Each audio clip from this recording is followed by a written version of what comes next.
அமெரிக்காவுக்கும் உக்ரைனுக்கும் நடுவில் இந்த ரேர் எர்த் எலமெண்ட்ஸ் எடுக்கிறதுக்காக ஒரு ஒப்பந்தம் கூடிய சீக்கிரத்தில் கையெழுத்தாக போகுதுன்றது எல்லாருக்கும் தெரிஞ்ச விஷயம் தான்.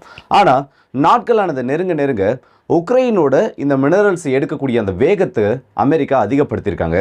முன்ன கண்டிஷன்ஸ் என்னெல்லாம் சொல்லியிருந்தாங்களோ அதை விட ஒரு படி மேலே போயிட்டு இதை இவங்க எடுக்கக்கூடிய அளவு இல்லை இதுக்காக அவங்க செலவு பண்ணக்கூடிய தொகை, உக்ரைனுக்கு இதில் என்னெல்லாம் கண்டிஷன்ஸ் இருக்குது, இது எல்லாத்தையுமே ஆல்டர் பண்ண ஆரம்பிச்சிருக்காங்க. முதல்ல சின்ன வியாபாரமாக நடக்க ஆரம்பிச்ச இது இப்போ உக்ரைனோட ஒட்டுமொத்த வளங்களையும் அமெரிக்காவுக்கு இன்டைரக்டாக எழுதி கொடுக்குற அளவுக்கு ஒரு பெரிய சம்பவமாக மாறி இருக்கு. இதுக்கே நீங்கள் ஆச்சரியப்பட்டீங்கன்னா இன்னொரு சம்பவமும் இந்த ரஷ்யா உக்ரைன் போரில் ரொம்பவும் சீரியஸான ஒரு இடத்துல நடந்திருக்கு. நிப்ரோ பகுதியில் ஒரு பிரைவேட் ஹோட்டல். இதில் நாட்டோவோட மிலிட்டரி இன்ஸ்ட்ரக்டர்ஸ் அட்டன் பண்ண ஒரு பார்ட்டியை ரஷ்யா டெஸ்ட்ராய் பண்ணதில் 5 நபர்களுக்கும் அதிகமாக கொல்லப்பட்டிருக்கலாம், இன்னும் பல பேர் இறந்திருக்கலாம். இறந்த அத்தனை பேரும் உக்ரைனியர்கள் இல்லைன்ற ஒரு செய்தியும் வெளியில் வந்திருக்கு. ஸோ இது ரெண்டுத்தையும் தான் இந்த ஒரு பதிவில் பார்க்க போகிறோம். வாங்க வீடியோக்குள்ள போயிடலாம். நான் உங்களாக்கி டாம் டிபி ட்ரெண்டிங்ஸ்.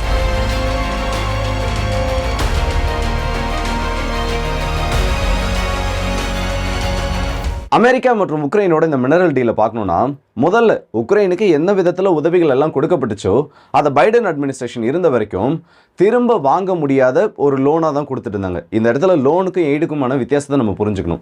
லோனுன்றது நம்ம கடனாக கொடுத்துட்டு திரும்ப அதை வட்டியோட வசூல் பண்ணுறது, இல்லை கம்மியான வட்டியில் வாங்குறதுன்னு சொல்லலாம்.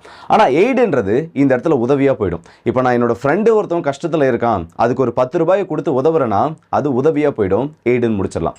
ஆனால் அதுவே எனக்கு தெரிஞ்ச ஒரு நபர் இருக்கார், அவர் ஃபினான்ஷியலாக கொஞ்சம் ஸ்ட்ரகிள் பண்ணுறாரு, இந்த நேரத்தில் நான் அவருக்கு இன்ட்ரெஸ்ட்டுக்கு கொடுத்தனா அதை தான் லோன்னு சொல்லுவோம்.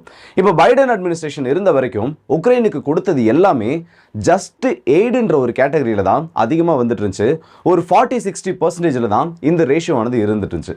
ஆனால் எப்போ ட்ரம்ப் அவர்கள் ஆட்சிக்கு வந்தாரோ அப்பவே ஒரு விஷயத்தை தெளிவாக சொல்லிட்டாரு, உக்ரைனுக்கு நாங்கள் கொடுக்கக்கூடிய எந்த ஒரு உதவிகளும் இந்த இடத்துல எய்டுன்ற ஒரு கேட்டகரியில் வராது, அது முழுக்க முழுக்க லோனா மட்டும்தான் மாறும். ஸோ உக்ரைன் இந்த இடத்துல எவ்வளவு பணங்களை வாங்கியிருக்காங்களோ, எந்த அளவுக்கு அதிகமாக அவங்க இந்த இடத்துல அமெரிக்கா கிட்ட இருந்து உதவிகளை அனுபவிச்சிருக்காங்களோ அது எல்லாத்தையும் திரும்ப கொடுத்தாகணும். ஸோ அதுக்காக உக்ரைன் இந்த இடத்துல பணமாக கொடுக்காம அதுக்கு பதிலா அவங்களோட இயற்கை வளங்களை கொடுக்கலான்னுட்டு ஒரு டீல் எடுத்துட்டு வந்தாங்க. இந்த டீலோட ஆரம்ப கட்டத்தில் அதிகமாக ஒரு 14 பாயிண்ட்ஸ் சொல்லலாம், மினரல் ரிச் உக்ரைனியன் பாயிண்ட்ஸ். இதுல 8க்கும் அதிகமான பகுதிகள் இப்ப ரஷ்யாவோட கண்ட்ரோல்ல தான் இருக்கு. ஆனா இந்த 8 இடங்களையும் ரஷ்யா முழுசா பிடிச்சு எடுக்கணும், இல்ல அவங்களோட கண்ட்ரோல்ல ஸ்டேபிளா வச்சுக்கணும்னா இந்த சீஸ்ஃபயர் டீல் எல்லாம் முடிஞ்சு அபிஷியலா அத்தனை பகுதிகளும் ரஷ்யாவோட சேர்க்கப்படணும். இப்ப மீதம் இருக்கக்கூடிய 6 பகுதிகளும் சென்ட்ரல் உக்ரைனையும் போலாந்து, இப்போ உக்ரைன் யூஎஸ்எஸ்ஆர்ல சேர்றதுக்கு முன்னாடி போலாந்தோட பகுதியா இருந்து திரும்ப அதை போலாந்து கிட்ட இருந்து உக்ரைன் கிட்ட கொடுத்துருப்பாங்கல்ல, அந்த பகுதிகளையும் சேர்த்து தான் மீதி இருக்கக்கூடிய அந்த 6 பாயிண்ட்ஸும் இருக்கு. இப்போ அமெரிக்காவோட முழு கவனம் எந்தெந்த இடத்துலலாம் இருக்குன்னா இந்த சென்ட்ரல் உக்ரைனும் அது மட்டும் இல்லாம நார்த் வெஸ்டர்ன் சைடில் இருக்கக்கூடிய அந்த பகுதிகள் அத்தனையும் அமெரிக்கா தேவைன்னு கேட்குறாங்க. இப்படி இருக்கக்கூடிய இடங்கள்ல இந்த ஷேல் கேஸ், ஷேல் ஆயில், அதிகமாக இந்த பேட்டரி ப்ரொடக்ஷன்ல தேவைப்படக்கூடிய லித்தியம், இந்த மாதிரி பல ரேர் எர்த் எலமெண்ட்ஸ் இது எல்லாமே அந்த இடத்துல குவிஞ்சு கிடக்கு. அமெரிக்கா ஆரம்பத்தில் என்ன சொல்லியிருந்தாங்கன்னா இவங்களை கான்ட்ராக்ட் பேசிஸில் உள்ள விட்டு இவங்க எந்த அளவுக்கு ரெவன்யூ ஜெனரேட் பண்ணுறாங்களோ அதில் ஒரு குறிப்பிட்ட ஷேரை உக்ரைனுக்கு கொடுக்கணுன்றது தான் முதல்ல வைக்கப்பட்ட ஒரு முக்கியமான டீலாக இருந்துச்சு. ஆனால் இப்போ இதுக்கு அடுத்த கட்டமாக அமெரிக்கா என்ன கேட்க ஆரம்பிச்சிருக்காங்கன்னா அதோட ஓனர்ஷிப்ன்றதை கேட்க ஆரம்பிச்சிருக்காங்க.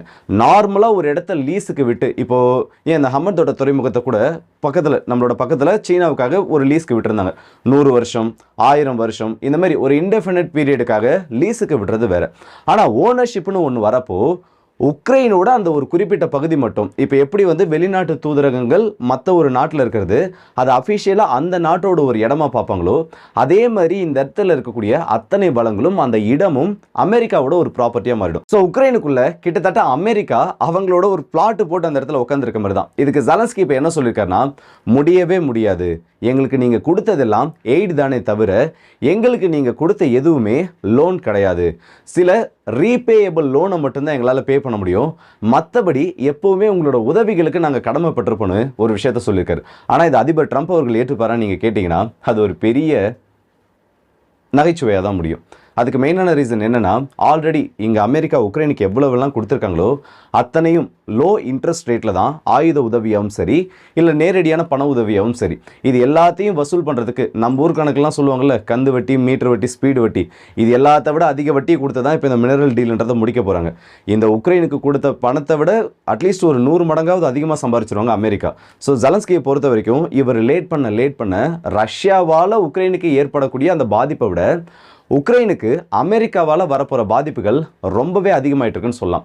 இதுக்கு அடுத்தபடியாக பார்த்தோன்னா இப்போ நடுவில் இந்த ஒரு இறந்த நபர்களோட சடலத்தை வந்து மாற்றம் செய்வாங்கல்ல, ரஷ்யா சார்பில் பிடிக்கப்பட்ட உக்ரைனியர்களோட உடல்களும் உக்ரைனால் பிடிக்கப்பட்ட ரஷ்யர்களோட உடல்களும் இந்த மார்ச் மாதத்தோட மிடில் இருந்து மட்டும் ஒரு 6 ஒகேஷன்ஸ்லாம் மாற்றப்பட்டிருக்கு.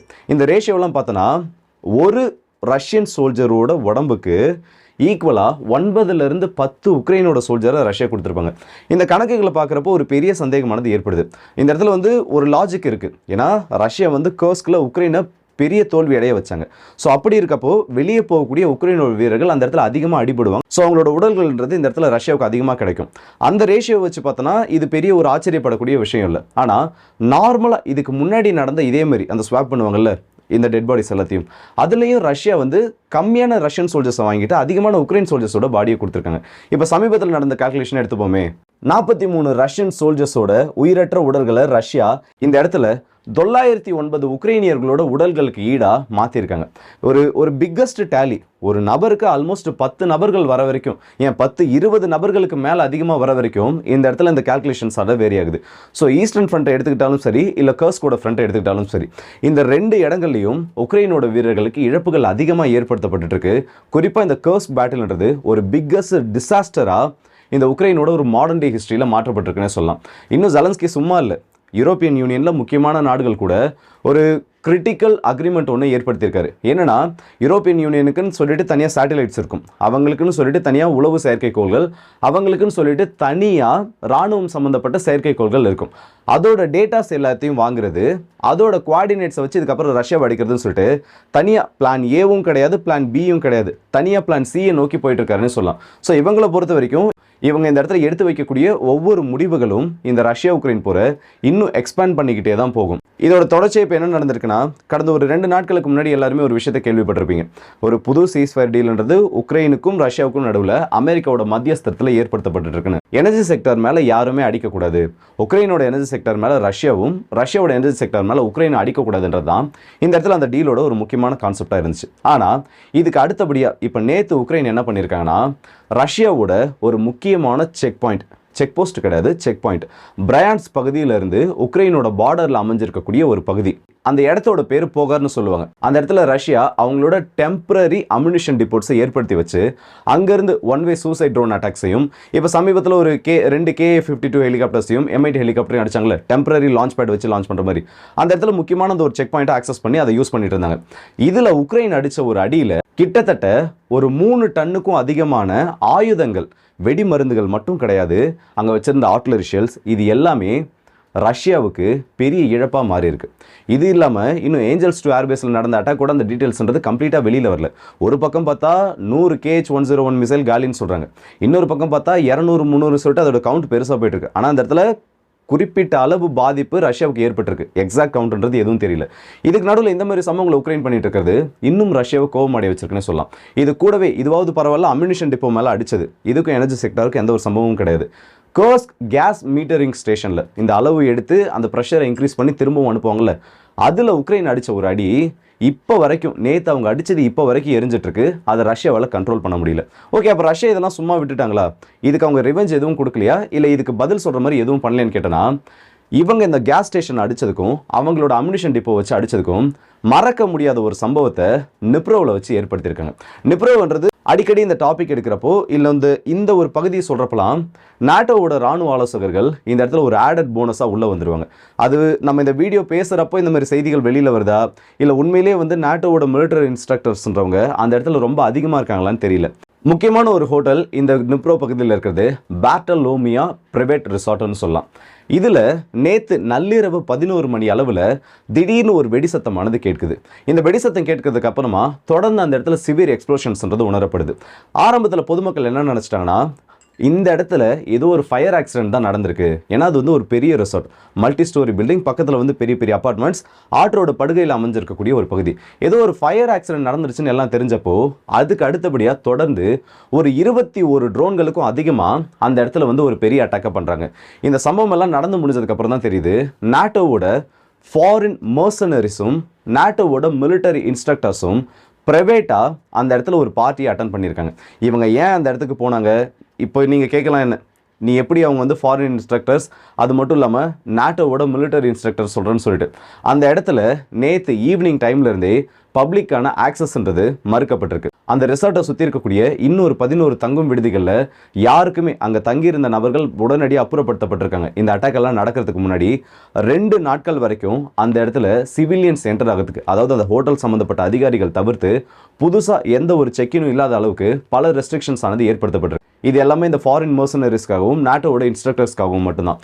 இந்த ஒரு இடத்துல குறிப்பாக சொல்லணும்னா ஃபர்ஸ்ட் அண்ட் தேர்ட் ஃப்ளோரில் ரஷ்யா பண்ண ஒரு அட்டாக்ல 4 நபர்கள் அந்த இடத்துல இறந்திருக்கிறதா சொல்லியிருக்காங்க. ஸோ இதை விட இன்னும் கேஷுவல் கவுண்ட் அதிகமாகுமே தவிர இதை விட குறையறதுக்கான வாய்ப்பு இல்லைன்னு சொல்லியிருக்காங்க. இந்த ஒரு அட்டாக்ல ரஷ்யா பயன்படுத்தியிருக்கிறது எல்லாமே ஈரானியன் மேட் ஷாகித் ட்ரோன்ஸ் தான். ஜெரானியமே யூஸ் பண்ணல, அந்த ட்ரோனோட ரஷ்யன் வெர்ஷனை யூஸ் பண்ணல, நேரடியாக ஈரானோட ட்ரோன்ஸை பயன்படுத்தி அடிச்சிருக்காங்க. ஸோ இந்த இடத்துல உக்ரைன் ஒரு பக்கம் ரஷ்யாவோட எனர்ஜி செக்டர் மேலே அடிச்சிட்டு இருக்கிறதுக்கு கூடிய சீக்கிரத்தில் இன்னொரு அஃபென்சிவ், ரஷ்யாவோட எனர்ஜி செக்டர் அஃபென்சிவ்ன்றது ஏற்படுத்தப்படலாம். அப்படி ஏற்படுத்தப்பட்டாலும் அதில் ஆச்சரியப்படுறதுக்கு ஒன்றுமே இல்லை. இன்னொரு விஷயம் உங்ககிட்ட போனஸாக என்ன சொல்லணும்னு நினைக்கிறேன்னா, இந்த ரஷ்யா உக்ரைன் போரை பொறுத்த வரைக்கும் இந்த பவர் கிரிட்ஸ் மேலே அட்டாக் பண்ணுறதை நிறுத்திட்டாங்கன்னா அது யாருக்கு ஒரு பெரிய அட்வான்டேஜாக மாறும், இல்லை யாருக்கு வந்து அது ஒரு பெரிய போனஸாக மாறும்ன்ற கேள்வி பலருக்கு இருக்கலாம். சிம்பிளாக ஒரு லாஜிக்கை சொல்கிறேன். இப்போ ரஷ்யா வந்து ஒரு நாளைக்கு ஒரு 100 ஏவுகணை ஏவுறாங்கன்னா அதிகமாக ஒரு 10 நாள் டைம் லைன் எடுத்து பார்த்தோன்னா அதில் ஒரு 8 நாள் வரைக்கும் அவங்களோட எனர்ஜி கிரிட்ஸ் மேலே தான் அடிக்கிறாங்க. மீதம் இருக்கக்கூடிய 2 நாட்களில் தான் அங்கே அவங்களோட அம்யூனிஷன் டிப்போ அடிக்கிறது இல்லை மற்ற இடங்கள் அந்த மாதிரி அடிக்கிறதுன்னு சொல்லிட்டு அது சம்மந்தப்பட்ட சில அட்டாக்ஸை பண்ணிட்டு இருக்காங்க. இப்போது பவர் கிரிட்ஸ் மேலே உக்ரைன் அட்டாக் பண்ணக்கூடாது, உக்ரைனோட எனர்ஜி செக்டர் மேலே அடிக்கக்கூடாதுன்னா அத்தனை மிசைல்ஸையும் அத்தனை ட்ரோன்ஸையும் ரஷ்யாவால் ஸ்டாக் பண்ண முடியும். அதே நிலைமை தான் உக்ரைனுக்கும். ஆனால் இந்த இடத்துல கவுண்ட்ன்றது வேரி ஆகும். இதை கால்குலேஷன் பண்ணி அதுக்கான பதில் உங்களுக்கு தெரிஞ்சதுன்னா அதை தாராளமாக கமெண்ட் செக்ஷனில் சொல்லுங்கள். ஸோ அடுத்த வீடியோ சந்திப்போம். அது வரைக்கும் வந்து முடிவுறது உங்கள் எல்லாருக்கே. ஒன்றும் இல்லை, ஒரு சின்ன இன்ஜுரி தான். 2 நாளாக வீடியோ கூட ஒழுங்காக பார்க்க முடியல. ஒரு வாரத்தில் சரியாயிடும்னு நினைக்கிறேன். பெருசாக என்னால் கையும் ஆட்டி பேச முடியல. ஸோ அடுத்த வீடியோ சந்திப்போம். அது வரைக்கும் வந்து முடிவுறது உங்கள் எல்லாருக்கே.